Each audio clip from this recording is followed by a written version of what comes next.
아유, 야, 아이들, 아이들이 참 너무 귀엽죠, 그렇죠? 이렇게 굉장히 날씨가 더운데 여러분들 이렇게 함께 해주셔서 너무나 감사드립니다. 여기 계신 분들은 굉장히 신실하신 분이고, 굉장히 하나님과의 좋은 교제 속에 있는 분인 줄 믿습니다. 자, 오늘 저 말씀을 계속 오늘 한나 자매님께서 읽어주셨던 거죠, 주셨던 것 같이. 갈라디아서 5장 그리스도 안에서 자유함이라는 제목을 가지고 여러분과 말씀을 나누겠습니다. 자, 오늘 저는 갈라디아서의 핵심 주제인 그리스도 안에서의 자유라는 말씀을 드리고자 합니다. 자, 이 편지에서 사도 바울은 구원을 받으려면 유대인의 율법과 관습을 따라야 한다고 주장하는 이러한 거짓 선생들의 가르침에 영향을 받고 있었던 갈라디아인들에게 하는 편지 내용입니다. 자, 그러나 이 바울은 이 생각을 아주 격렬하게 아주 거부하죠. 굉장한 악유를 말을 하죠. 지금까지 그리스도 안에서 우리가 가진 참 자유가 무엇인가를 선포합니다. 그 첫 번째 오늘 말씀이 첫 번째 1절 5장 1절입니다. 제가 한번 읽어볼게요. 그리스도께서 우리를 자유롭게 하려고 자유를 주셨으니 그러므로 굳건하게 서서 다시는 종의 멍에를 매지 말라. 바울이 말하는 이 종의 멍에는 무엇이라고 생각을 합니까? 바로 선한 행실과 율법의 순종을 통해서 구원을 얻으려는 그런 좀 영적 거룩한 부담감을 말을 하고 있습니다. 이 거룩한 부담감은 우리가 감당하기에는 너무 무겁고 절망과 그런 좌절로 이어지게 되는 건 아주 당연하죠. 그러나 그리스도께서 이 무거운 짐들을 자유롭게 해주시고 같이 함께 해주신다면은 이 자유함이 훨씬 우리에게 가깝게 다가올 수 있습니다. 창세기에는 하나님께서 천지창조를 하신 다음에 인간으로서 선과 악을 구분할 수 있는 것을 분명히 말씀을 해주셨습니다. 그런데 선과 악의 어떤 불분명한 그런 타락의 사건이 발생이 되죠. 그들은 하나님께 언약의 증표인 먹지 말라는 선악과 동산의 중앙에 있는 그 과일을 받았지만 그 과일을 먹게 되죠.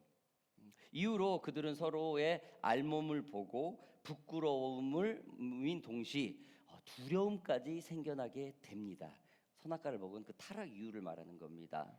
선악과 사건 이후 주님의 언약을 거역하여 죄라는 것이 처음 이 땅에 존재하게 됩니다. 두려움이 처음 생겨나게 됩니다. 그리고 하나님과 친구처럼 동지처럼 지냈으며 대화했던 그런 좋은 관계가 죄로 인해서 주님과 어떤 그 대화가 멀어지게 됩니다. 여러분, 우리 뭐 형제들이나 친구나 부부 사이도 마찬가지죠. 서로 둘 사이에 어떤 거짓이 중간에 딱 들어가서 어떤 잘못을 하게 되면 좀 신뢰할 수 없는 그런 일들이 좀 벌어지죠. 그런 거하고 똑같아요. 아무튼 이 자유가 없어졌다는 겁니다. 그리스도 안에서의 이 굳건한 자유, 그들에게 과연 필요한 것이 이 그리스도 안에서의 굳건한 자유였습니다. 자, 우리는 그리스도 안에서 자유를 굳건히 얻은 사람들입니다. 그러나 우리들의 삶 속에는 이 자유함을 잘 정립이 안 되고 그 다음에 이 자유가 진정이 무엇인지 잘 모르고 사는 일들이 대부분입니다. 여러분, 그리스도인들이 굳건한 자유를 갖는다는 것이 도대체 무엇이라고 생각을 하십니까?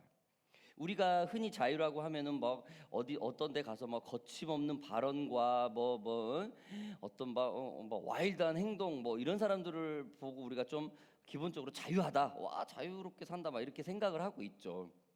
그것은 어떤 그리스도인의 관점인 참 자유라기보다는 절제하지 않으려고 하는 약간의 그냥 조금 행동 불거지한 그런 자유에 들어갑니다. 자, 우리는 누가복음 15장에서 돌아온 탕자라는 이야기를 너무도 잘 압니다. 여러분, 이 탕자 스토리 너무 잘 알죠? 어떤 한 부자인 아버지에게 두 아들이 있었습니다. 어느 날 둘째 아들이 자신에게 줄 재산을 미리 달라고 하죠. 아버지는 그 아들에게 그냥 두말 없이 그 재산을 물려줍니다. 과감하게 그냥 주죠. 그냥 뒤도 뭐 어떤 구절에도 뭐 왜 주냐 뭐 이런 얘기도 없어요. 과감하게 줍니다. 이 아이는 이 둘째 아들은 재산을 모두 가지고 먼 나라로 가서 그냥 허랑방탕하게 모든 재산을 낭비하게 됩니다. 자, 그 이후에 재산을 모두 탕진한 이 둘째 아들은 먹을 것이 너무 없어서 당시에, 지금은 아니지만 당시에 돼지들이 먹던 주염나무 열매를 먹고 생활하게 됩니다. 그러면서 그때 느끼게 되는 거죠. 와, 이거 내가 이렇게 살았으면 안 되는구나. 내가 빌어먹을지언정 아버지 밑에 가서 이렇게 얘기하겠구나 하고 아버지께로 돌아갑니다. 그러나 아버지는 이 아들을 어떻게 합니까? 굉장히 따뜻하게 맞이하죠. 가운을 덮어주고 반지를 끼워주고 송아지를 잡아 잔치를 벌려줍니다. 무엇보다도 이 모습을 본 그의 형은 동생의 이 허랑방탕한 그를 보고 굉장히 질책을 하고 질투를 하고 못마땅해 하는 사건이 바로 이 누가복음에 나오는 돌아온 탕자 이야기입니다.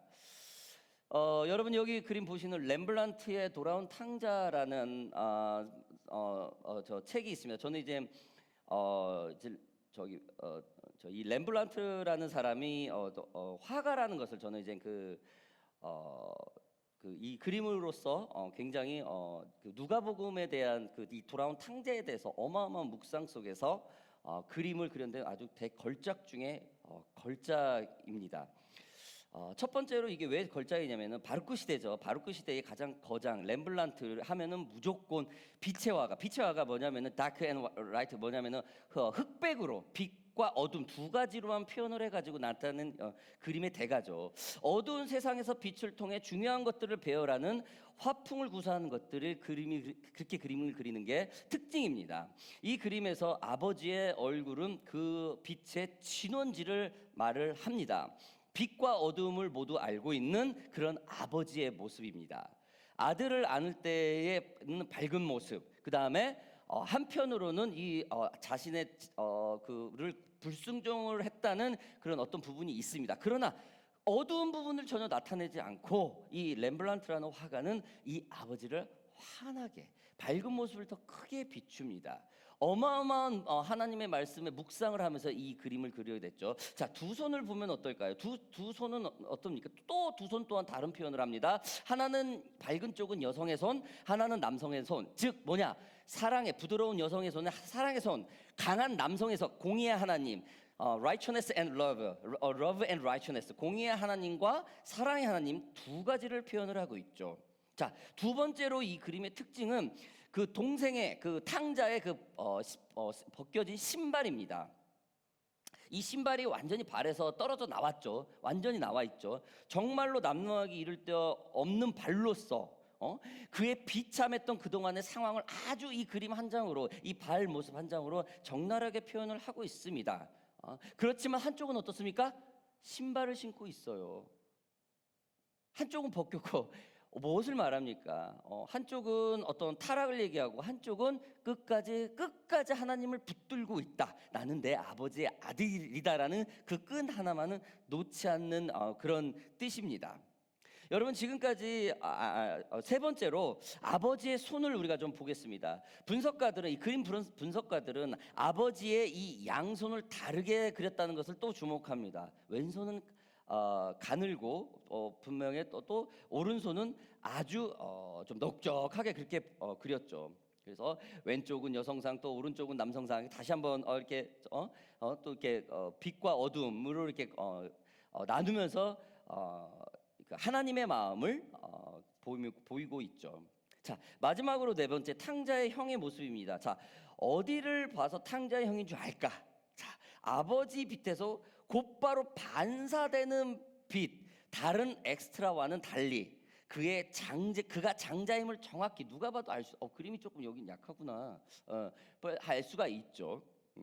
굉장히 불만이 많고, 그렇죠? 그러나 아버지와 아주 가깝게 서 있습니다. 아버지의 얼굴을 빛을 받고 있으며 같은 색, 같은 스타일의 유대인의 복장을 하고 있는 게 그 그림의 특징입니다. 이렇게 옷 갈아입는 것이 바로 아버지의 그 아들의 첫 번째 상속자임을 나타내는 거죠. 즉 아버지와 나는 같다라는 그런 어떤 위치죠. 그러나 굉장히 그 동생을 질투하고 시기하는 것이죠.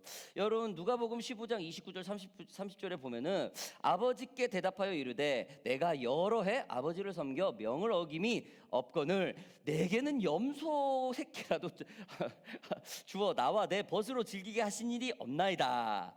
아버지의 살림을 창녀들과 함께 삼켜버린 이 아들이 돌아오매 이를 위하여 살찐 송아지를 잡으셨나이다. 충분히 불만을 가질 수 있죠. 하나님의 모태신앙으로 태어나고 계속 교회를 다니면서 뭐 부모님한테 그렇게 큰 속을 썩인 적도 없어요.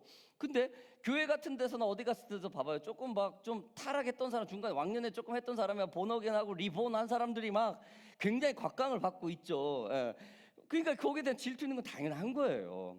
아무튼 여기에 대한 부분을 우리가 인간의 양면을 보고 말하는 것이 이 누가복음, 특히 이 렘블란트가 그린 돌아온 탕자의 그림입니다.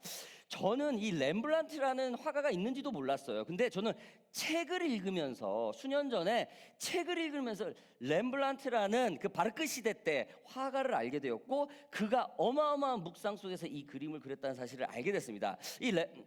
이분은 바로 헨리 나우엔이라는 사람인데 네덜란드 출신이고 카톨릭 사제이고 목회 신학자입니다. 그리스도 영성가입니다.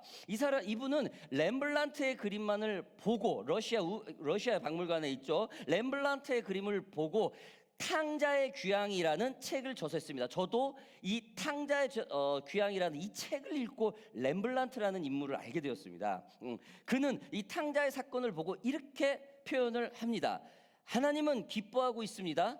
세상의 문제들이 전부 해결돼서가 아닙니다. 인류의 괴로움과 고통이 끝났기 때문이 아닙니다. 허다한 무리가 돌아와서 주님의 의로우심을 찬양하는 까닭에서가 아닙니다. 하늘 아버지는 잃어버렸다가 다시 찾은 자녀 하나로 인해 환영합니다. 여러분 99마리의 양보다 한 마리의 잃어버린 양이 더 귀하게 여긴다는 하나님의 어떤 그런 기쁜 뜻을 베이직을 가지고 이 글을 썼겠죠. 그리고 그는 그 후속책으로 예수님을 생각하게 하는 사람들이라는 저서를 통해서 이렇게 말을 합니다. 기억한다는 것이 단순히 과거에 일어난 일들을 돌아보는 것이 아닙니다. 더 중요한 것은 과거의 사건들을 현재로 이끌어 오며 현재 이곳에서 그 사건들을 기념하는 것입니다. 여러분 참 대문호예요 이분이. 헨리 나우엔. 저도 뭐 이렇게 글 쓰는 집안에서 자라가지고 좀 글을 뭐 잘 쓰지도 못하고 책도 많이 읽지도 않았지만은 굉장히 어떤 이렇게 성경을 읽으면서 쓰신 분들을 굉장히 저는 리스펙트를 해요. 이분이 카톨릭 분인데도 불구하고 아무튼 이분은 마가복음 15장과 렘블란트의 돌아온 탕자의 책을 읽으면서 이 두 권의 책을 썼습니다. 그러면서 하나님의 깊은 마음을 끄집어냈습니다. 왜? 그리스도 안에 자유함이 있었다라는 거예요. 본인도 카톨릭 세자, 즉 신부예요. 신부 이분이. 그러면서 엄청난 교리와 엄청난 자기가 체계적인 교육을 받으면서도 진정한 자유함을 몰랐었다라는 거예요. 이 렘블란트의 그림을 보기 전까지요. 그렇습니다, 여러분. 우리가 그리스도 안에서 굳건한 자유를 누릴 수 있다는 것은 우리가 잃어버렸다가 다시 찾은 하나님의 아들이라는 사실, 그 정확한 사실이 하나에 있다는 것입니다. 과거의 사건을 현재로 이끌어와서 반복되는 죄를 짓고 그걸 가지고 또 눌림을 가지고 사는 것이 아니라 그것을 기념하여 다시는 그 과거의 그 모습이 반복되지 않도록 하기 위한 기억이라는 것입니다. 여러분 바울은 그리스도의 굳건한 자유를 다시 이 과거의 죄로 돌아가지 마라 라는 말로써 지금 다음과 같이 얘기를 합니다. 제가 12절부터 18절까지 좀 긴 내용인데 좀 읽어보겠습니다. 너희를 어지럽게 하는 자들은 스스로 베어 버리기를 원하노라.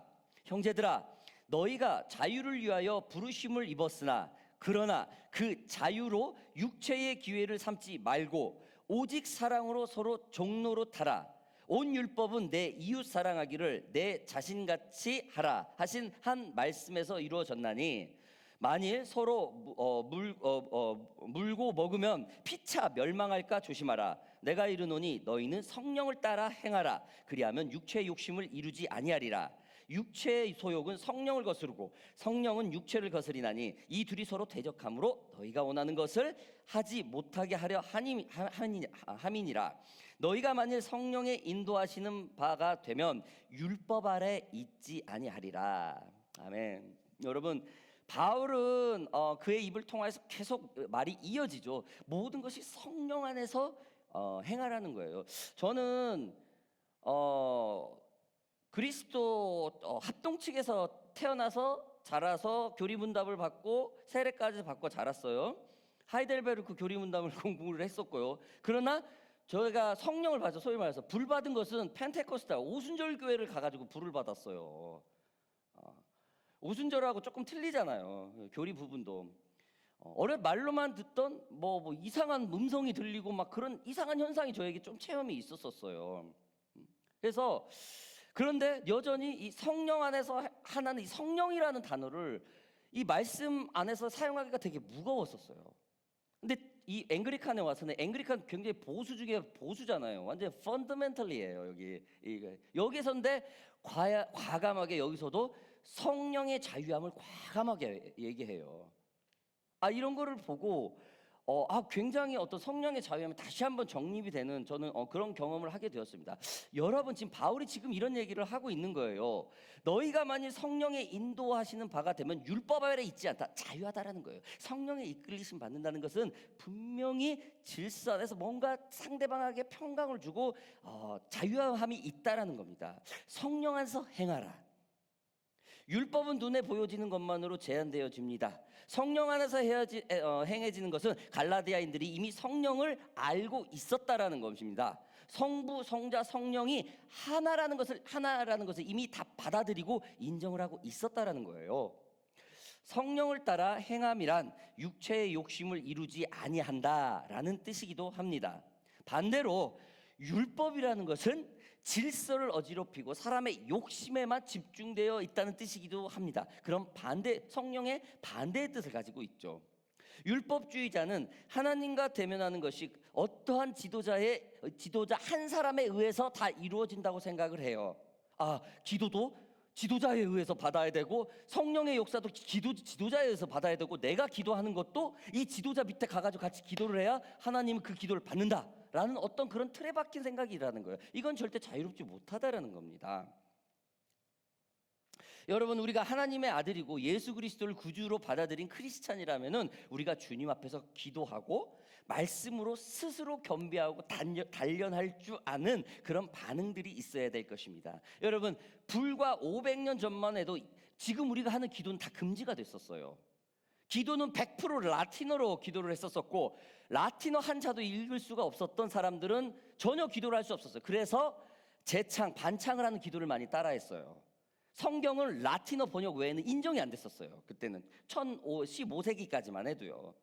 그래서 예배 인도자가 회개의 기도, 참회의 기도, 감사의 기도 등등을 하면 그대로 따라해요.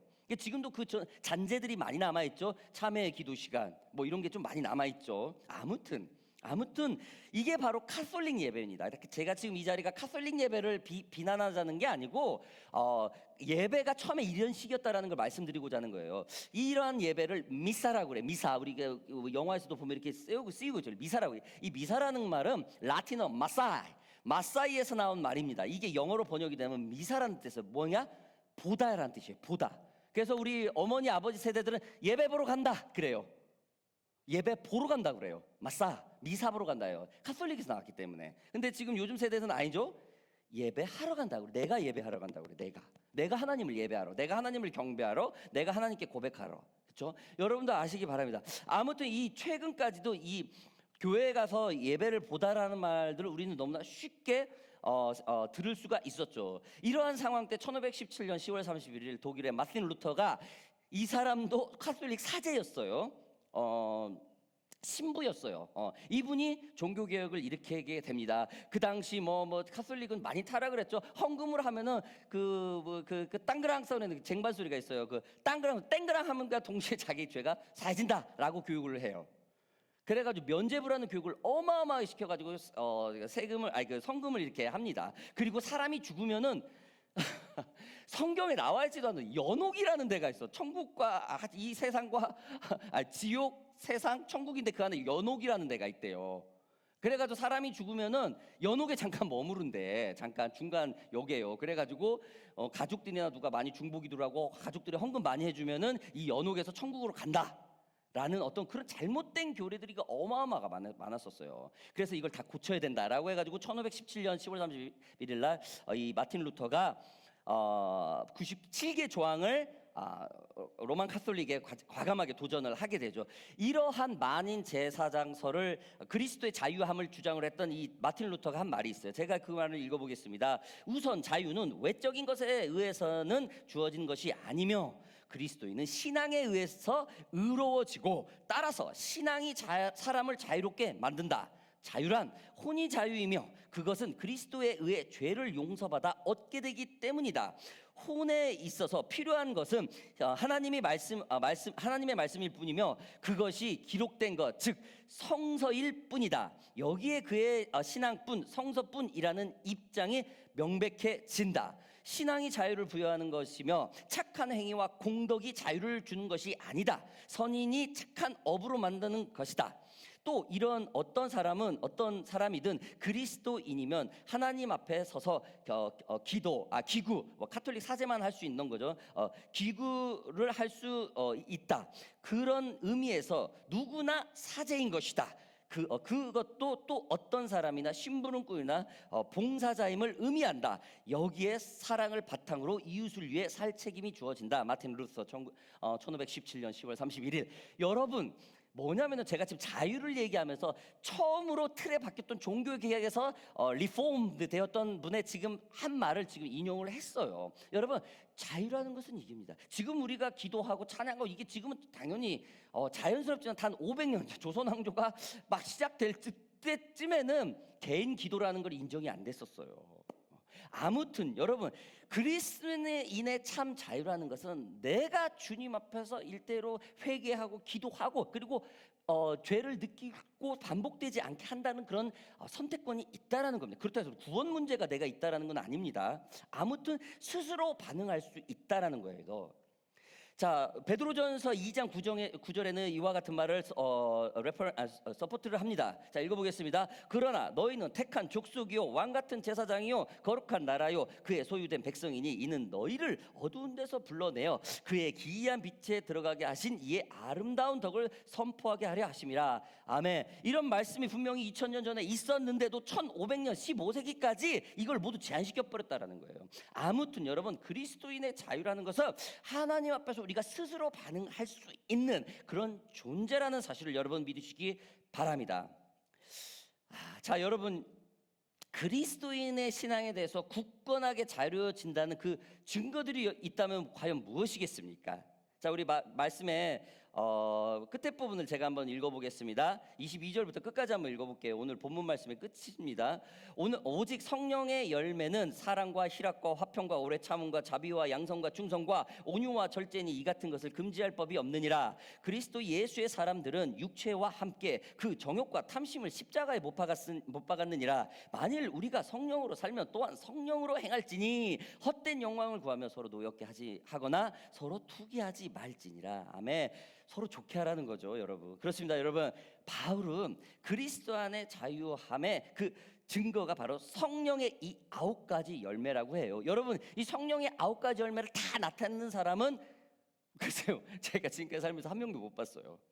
그러나 플렉시블하게 이 9가지는 늘 그 삶의 인생에서 나와요. 성령을 받았다는데, 하나님과 늘 교제를 한다는데, 기도를 많이 한다는데, 교회를 열심히 잘 다닌다는데 사랑이 별로 없는 것 같고, 희락이 없는 것 같고, 화평이 별로 없는 것 같고, 뭐 별로 참지도 않아. 그리고 그렇게 멀시하지, 자비하지도 않고, 양성과 충성도 별로 없어요. 그거는 과연 그분이 진정한 그리스도인가, 진정한 자유함이 뭐가 있을까 그 안에 라고 우리가 한번 생각을 해볼 수가 있는 것입니다. 아무튼 그리스도의 참 자유를 가지고 있는 분들은 이런 성령의 9가지 열매가 그 삶 속에서 늘 나타난다는 것입니다. 여러분, 우리가 예수를 믿는 사람으로서 자유함으로 살고 있는 자라면은 반드시 성령의 열매가 우리들 삶 속에서 주어져야 한다는 것입니다. 이 성령의 9가지 열매는 모든 다른 사람들과 함께 있을 때 그 열매가 나옵니다. 그래서 이 교회라는 어떤 소그룹이라는 공동체 안에서 내가 그 신앙이 증거가 된다는 것입니다. 여러분, 오늘은 이 갈라디아서 5장을 좀 우리가 말씀을 접근해 봤어요. 그리고 이 갈라디아서 5장은 전체적인 본문 한마디로 뭐냐면은 그리스도께서 은혜로 말미암아 너희들에게 자유함을 주셨다라는 내용입니다. 어디에서? In Holy Spirit, 성령 안에서, God's hand. 그냥 하나님 안에서, 품 안에서 자유한다라는 거예요. 그러면서 어떤 율법으로서 어떤 틀에 박힌 그런 부분에서 그렇게 눌리지 않고 과거에 있는 죄들을 반복하지 않고 하나님 안에서 자유롭게 한다는 겁니다. 사랑하는 오션파크 교회 성도 여러분들, 우리는 그리스도 안에서 자유를 얻은 사람들입니다. 우리가 그리스도 안에서 회개하고 회심하고 새 삶을 받았다면은 우리가 이러한 자유함으로 성령의 9가지 열매는 과감하게 나오는 삶이 살아야 될 것입니다. 성령의 음성을 듣고 늘 깨어 있는 저와 여러분들이 되기 진심으로 바랍니다. 오늘 좀 기도를 조금 할까요? 제가 좀 마무리 기도를 할게요. 자, 오늘은